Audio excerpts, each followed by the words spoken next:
प्यारे बच्चों, कल हम कक्षा 7 का ये मिठाई वाला जो 5वां पार्ट है, इसका आधा भाग हमने पढ़ लिया था। आज हम आगे से शुरू कर रहे हैं। यहाँ पर जो इसका तीसरा पार्ट शुरू हो रहा है, यहाँ से हम शुरू कर रहे हैं।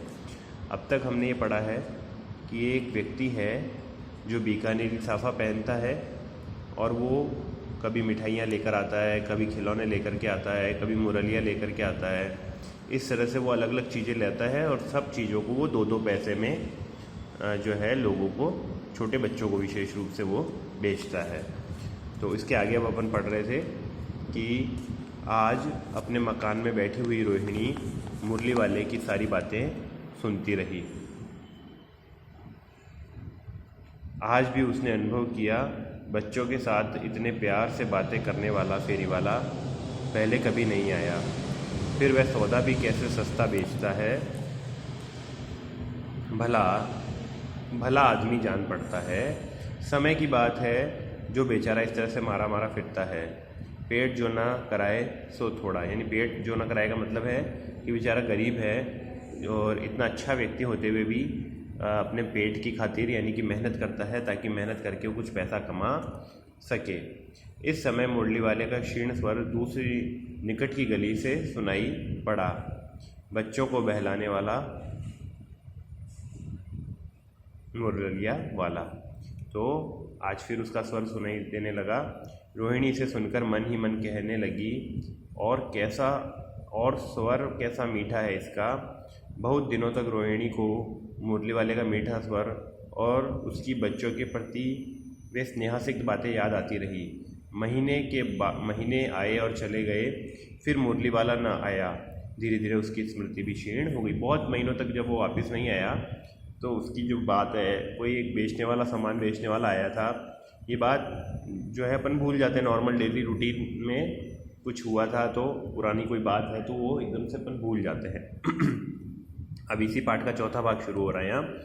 8 महीने बाद, है ना, 8 मास बाद, सर्दी के दिन थे। रोहिणी स्नान करके मकान की छत पर चढ़कर आजानुलंबित केश राशि सुखा रही थी।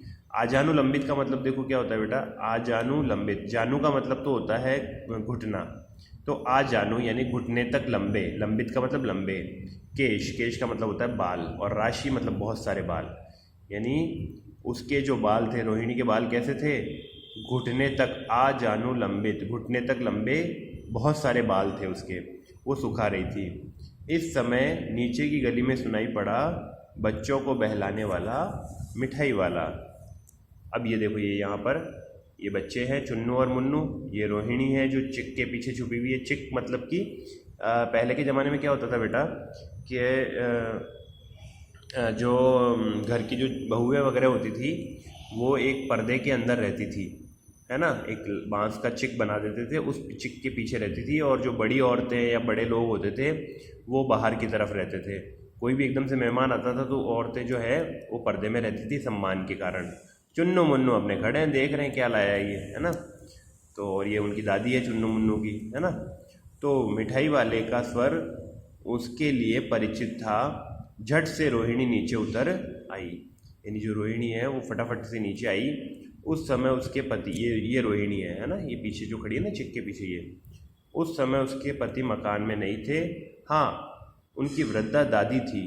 रोहिणी उनके निकट आकर बोली, दादी, चुन्नू मुन्नू के लिए मिठाई लेनी है, जरा कमरे में चलकर ठहराओ।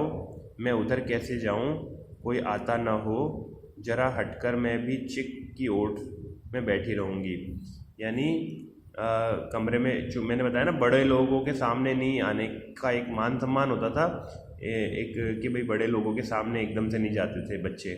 छोटे जो बहुएं वगैरह होती थी वो एक अभी भी कई घरों में है ना।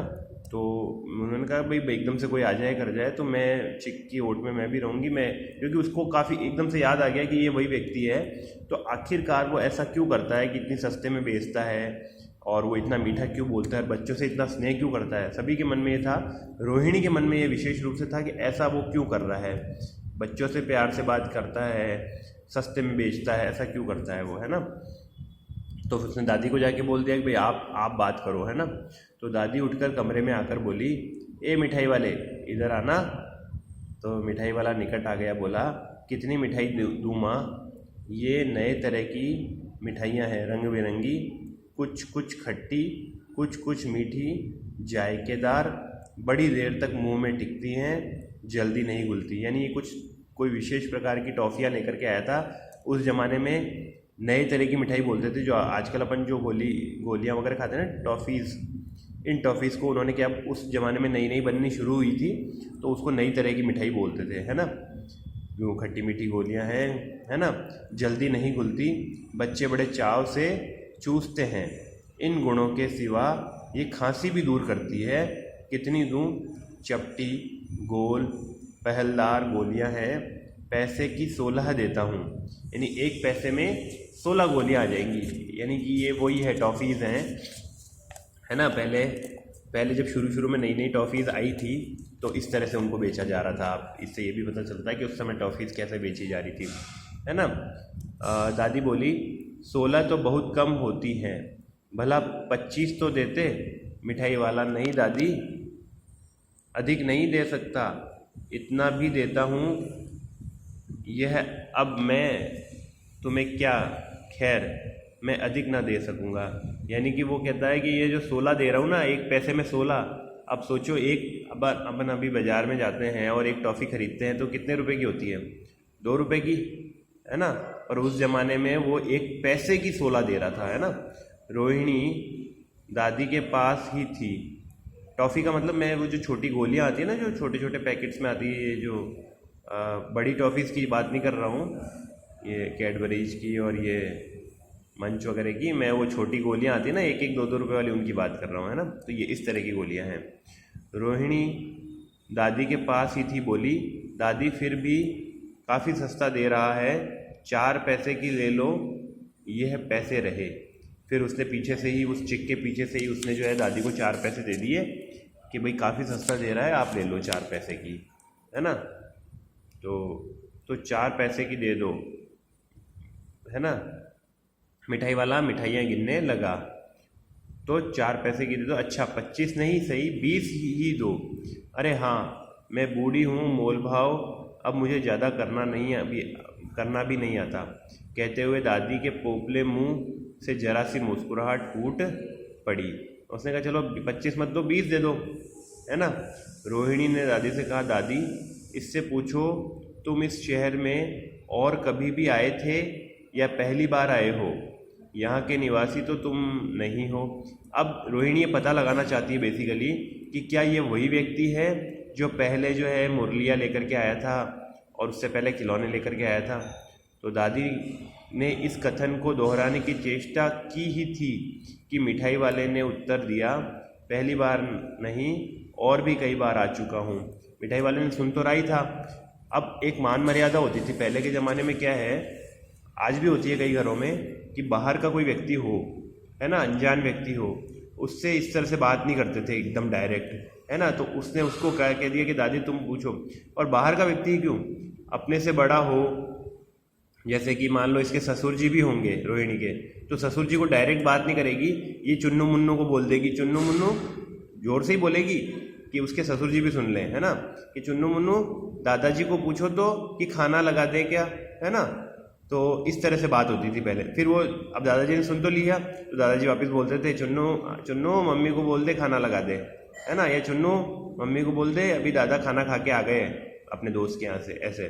तो इस तरह से पहले एक मान मर्यादाओं का बहुत ध्यान रखा जाता था, सम्मान का, एक दूसरे के, बड़ों का सम्मान, छोटों का सम्मान, है ना। सबका एक अपना एक स्टेटस होता था और उस स्टेटस को सब मेंटेन करके चलते थे। ऐसे नहीं कि बड़ों के सामने जोर से चिल्लाने के बोलने लग गए, है ना, लड़ाई करने लग गए बड़ों से, है ना, ऐसा नहीं होता था पहले के ज़माने में। सब एक दूसरे के मान सम्मान का बहुत ही ध्यान रखते थे। तो जो है कहते हुए दादी जो है उसने पूछा, तो उसने बोला कि नहीं मैं पहले भी बहुत बार आ चुका हूँ। तो रोहिणी चिक की आड़ से ही बोली पहले यही मिठाई बेचते हुए आए थे या और कोई चीज़ लेकर? तो मिठाई वाला हर्ष, संशय और विस्मयादि भावों में डूबकर बोला इससे पहले मुरली लेकर आया था और उससे भी पहले खिलौने लेकर। अब मिठाई वाले को हर्ष हुआ, हर्ष का मतलब खुशी हुई, संशय हुआ, यानी कि उसको चिंता हुई एकदम कि ये मेरे को ऐसे क्यों पूछ रहे हैं, और विस्मय हुआ, उसको आश्चर्य भी हुआ कि ऐसा, मतलब उसको सब चीज़ें एक साथ हो गई कि ऐसा क्यों पूछ रहे हैं ये लोग सब, है ना। तो उसने बता दिया भाई सच सच कि पहले, इससे पहले मैं जो है मुरली लेकर के आया था, और उससे भी पहले मैं खिलौने लेकर के आया था। तो रोहिणी का अनुमान ठीक निकला। अब रोहिणी को कन्फर्म हो गया, अनुमान ठीक निकलना मतलब कन्फर्मेशन हो जाना कि भाई ये व्यक्ति वही है। अब तो वह उससे और भी कुछ बातें पूछने के लिए अस्थिर हो उठी। अब तो उसको बहुत सारी बातें पूछनी थी उसको। वह बोली, इन व्यवसायों से भला तुम्हें क्या मिलता होगा, कि तुम ये जो करते हो इससे तुमको क्या मिलता है ना। वह बोला, मिलता भला क्या है, यही खाने भर को मिल जाता है, कभी नहीं भी मिलता है, पर हाँ संतोष, धीरज और कभी कभी असीम सुख जरूर मिलता है, और यही मैं चाहता भी हूँ। सो कैसे, वह भी बताओ। अब ये डायरेक्ट बात होनी शुरू हो गई है ना। वो उधर से पीछे से बोल रही है, उस चिक के पीछे से ही बोल रही है वो, है ना। वो उसको देख नहीं पा रहा है वो उसको, ठीक है ना। वो पीछे से बोलती जा रही है और ये उसको जवाब देता जा रहा है ना। दोनों एक दूसरे को देख नहीं रहे हैं, ठीक है ना। एक पीछे से आराम से बात चल रही है उनकी, ठीक है। तो वो भी बताओ कि कैसे।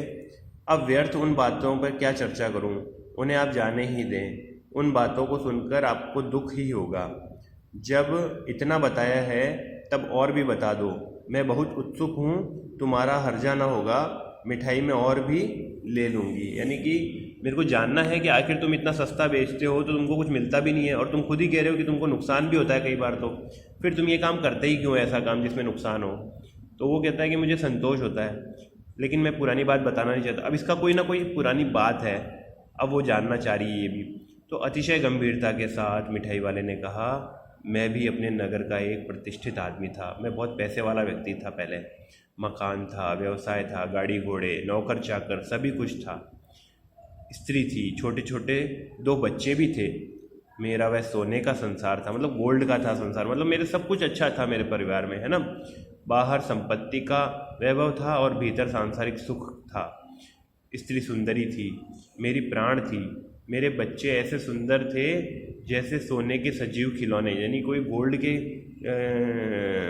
जो है खिलौने होते हैं ना, सोने के खिलौने की तरह से मेरे बच्चे थे। मतलब सब कुछ अच्छा था। उनकी अटखेलियों के मारे घर में कोलाहल मचा रहता था। वो जो करते थे उससे बहुत घर में खुशी का माहौल रहता था। समय की गति, फिर समय खराब आया, विधाता की लीला या भगवान की कोई लीला हुई। अब कोई नहीं है, ना तो मेरी पत्नी जीवित है, ना मेरे 2 बच्चे। दादी प्राण निकाले नहीं निकले, इसलिए अपने उन बच्चों की खोज में निकला हूँ। वे सब अंत में होंगे तो यहीं कहीं, आखिर कहीं न जन्मे ही होंगे। तो अब मैं अपने बच्चों की खोज में निकला हुआ हूँ। इन बच्चों में मैं अपने ही बच्चों को देखता हूँ, क्योंकि उनकी तो डेथ हो गई किसी कारण से, वो ये कुछ कारण रहा होगा, पत्नी की और बच्चों की डेथ हो गई। तो अब वो अपने उन बच्चों को देखता है, उनमें ढूंढता है कि अब वो वापस भी तो कहीं जन्म लिए होंगे, तो इन्हीं के रूप में हुए होंगे। इस तरह रहता है, इस तरह रहता, घुल घुल कर मरता, इस तरह सुख संतोष के साथ मरूंगा। पहले अगर मैं रहता उस तरह से अकेला अकेला तो मैं घुल घुल करके मर जाता उनको याद कर करके। अब मैं क्या करता हूँ कि मैं कुछ थोड़ा बहुत पैसा कमा लेता हूँ, फिर उस पैसे से मैं इस तरह से मुरलियाँ बनवा लेता हूँ, कभी कभी बच्चों के लिए जो है खिलौने बनवा लेता हूँ, कभी बच्चों के लिए टॉफ़ियाँ बनवा लेता हूँ, और फिर उनको फ्री में या जो है यूँ इस तरह से सस्ते में बिल्कुल बांटता रहता हूँ, है ना। इससे मुझे बहुत ही खुशी मिलती है। इस तरह के जीवन में कभी कभी अपने उन बच्चों की एक झलक सी मिल जाती है, और जब वो बच्चे मेरे पास आते हैं, प्यार से चीज़ें मांगते हैं, तो मुझको अपने ही बच्चे याद आ जाते हैं। मुझे अच्छा लगता है बहुत। ऐसा जान पड़ता है जैसे वे इन्हीं में उछल उछल कर हंस खेल रहे हैं। पैसों की कमी थोड़ी ही है, मेरे पास कोई पैसे की कमी नहीं है। आपकी दया से पैसे भी तो काफ़ी है मेरे पास में, जो नहीं है इस तरह उसी को पा जाता हूँ। मेरे पास पैसे की कोई कमी नहीं है, मैं थोड़े थोड़े समय में अलग अलग जगह जा कर के इस तरह से बच्चों के लिए करता रहता। रोहिणी ने मिठाई वाले की ओर देखा, उसकी आंखें आंसुओं से तर हैं। इसी समय चुन्नू मुन्नू आ गए। रोहिणी से लिपटकर उसका आंचल पकड़कर बोले, अम्मा मिठाई, मतलब मम्मी मुझको मिठाई खानी है, मुझसे लो। यह कहकर तत्काल कागज की 2 पुड़ियाँ मिठाइयों से भरी मिठाई वाले ने चुन्नू मुन्नू को दे दी।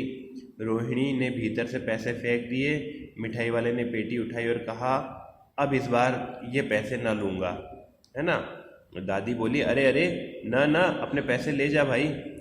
तब तक आगे फिर सुनाई पड़ा उसी प्रकार मादक मृदुल स्वर में बच्चों को बहलाने वाला मिठाई वाला। ये भगवती प्रसाद वाजपेयी की बहुत ही सुंदर कहानी है बच्चों, और इसमें उन्होंने एक व्यक्ति की जो गहरी जो मूल भावनाएं हैं अपने परिवार के प्रति, अपने बच्चों के प्रति थी, उसको उसने किस तरह से सब समाज सेवा में या परोपकार में रूपांतरित किया है, ये बताया है। तो आप इस पार्ट को एक बार और अच्छे से रीडिंग लगा लेंगे और फिर कल हम जो है इसके क्वेश्चन आंसर्स करेंगे। क्वेश्चन आंसर जब भी मैं आपको करवाता हूँ, ये जो शुरुआती जो 5-6 प्रश्न होते हैं कहानी से या लेख से या कविता से, सिर्फ यही करवाता हूँ। कई बार बच्चों का मेरे पास अलग से फ़ोन आता है कि सर ये आगे वाले क्वेश्चन करने हैं क्या, ये आपने करवाया था क्या, इसको भी करना है क्या।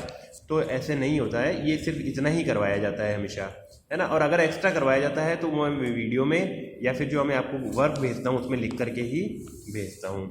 तो अगर अब तक भी आपने काम करना शुरू नहीं किया है तो आप धीरे धीरे अपना सारा काम कंप्लीट कर लें, क्योंकि पढ़ाई का यही स्तर रहेगा। आज की वीडियो में इतना ही। थैंक यू बेटा।